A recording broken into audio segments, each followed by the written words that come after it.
Welcome to Andaman series part 1. അങ്ങനെ mirror കണ്ടപ്പോൾ കുറച്ച് വീഡിയോസ് എടുത്തതാണ് കേട്ടോ. ഇപ്പോൾ ഭയങ്കരമായിട്ട് വിശന്നിട്ട് നമ്മൾ ഓൾറെഡി വീട്ടിൽ നിന്ന് കഴിച്ചായിരുന്നു. ഒരു കടായി പനീർ ആപ്പ് വാങ്ങിച്ച് ഇതൊക്കെ 300 400 അതറിയാലോ എയർപോർട്ടിൽ കുറച്ച്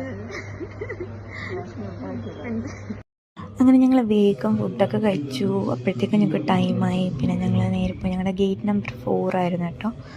അങ്ങനെ ഫ്ലൈറ്റിൽ കയറാൻ പോവുകയാണ്. ഇത് ഞങ്ങൾക്ക് ഡയറക്റ്റ് ഫ്ലൈറ്റ് അല്ല, നമ്മളിപ്പോൾ ഇവിടെ നിന്ന് ചെന്നൈയിലോട്ടാണ് പോകുന്നത്. ചെന്നൈയിൽ നിന്നാണ് തിരിച്ച് ആൻഡമാനിലോട്ട് പോകുന്നത്.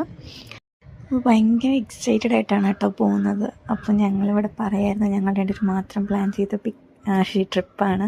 പിന്നെ എല്ലാവരും കൂടെ ഫാമിലി വന്നപ്പോൾ ഞങ്ങളവരെ കൊണ്ടുപോയി എന്നൊക്കെ വെറുതെ ഇങ്ങനെ പറഞ്ഞുകൊണ്ടിരിക്കുകയായിരുന്നു കേട്ടോ.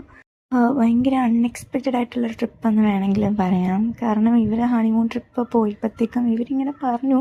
പക്ഷെ ഞാൻ വെറുതെ പ്രാങ്ക് ചെയ്യാൻ വേണ്ടി ഞങ്ങളെ പ്രാങ്ക് ചെയ്യാൻ വെറുതെ പറയുന്നതായിരിക്കും. പക്ഷെ അഭിയച്ചനും ടീച്ചറും കൂടെ ഇങ്ങനെ ആൻഡമാനിൽ ഇങ്ങനെ ഒരു ട്രിപ്പ് പോയാലെന്നാണ് ഭയങ്കര എക്സൈറ്റഡ് ആയിരുന്നു. അങ്ങനെ നമ്മൾ ചെന്നൈ എയർപോർട്ടിൽ ലാൻഡ് ചെയ്തു. അങ്ങനെ തിരിച്ച് ചെന്നൈയിൽ നിന്നാണ് ഇനി നമുക്ക് പോകാനുള്ളത്. അപ്പോൾ ഇവിടെ ഞങ്ങൾ അന്നത്തേക്ക് മോളിൽ ആരും ഇല്ലായിരുന്നു, ഓപ്പൺ ചെയ്തിട്ടേ ഉണ്ടായിരുന്നുള്ളൂ. അപ്പോൾ ആകെ ഓപ്പൺ ആയിട്ടുണ്ടായിരുന്നത് ഇതാണ് കേട്ടോ, അടയാർ ആനന്ദ് ഭവനായിരുന്നു. അപ്പോൾ അവിടെ നിന്ന് ഫുഡ് കഴിച്ചു. പിന്നെ തിരിച്ച് നെക്സ്റ്റ് അവിടെ ഒരു 1.5 hour ലേ ഓവർ ഉണ്ടായിരുന്നു. അത് കഴിഞ്ഞ് നമ്മൾ ആൻഡമാനിലോട്ട് പോവാണ്. അവിടെ നിന്നായിരുന്നു നെക്സ്റ്റ് ഫ്ലൈറ്റ്. അങ്ങനെ ഇത് ഈ മേളിൽ നിന്ന് ഈ ഫ്ലൈറ്റിൽ നിന്ന് ഈ താഴോട്ട് നോക്കുമ്പോൾ ഭയങ്കര ഭംഗിയായിരുന്നു. ഈ ഐലൻഡ്സും ഇങ്ങനെ ഫുൾ ഭയങ്കര ക്ലിയർ ആയിട്ടുള്ള വാട്ടറാണ് കേട്ടോ. അപ്പോൾ നല്ല ഭംഗിയുണ്ടായിരുന്നു. അങ്ങനെ നമ്മൾ ആൻഡമാനിൽ എത്തിയിട്ടുണ്ട്. സോ ഇതാണ് എയർപോർട്ട് കേട്ടോ. ഇത് എയർപോർട്ടിൻ്റെ ഉള്ളിലാണ്.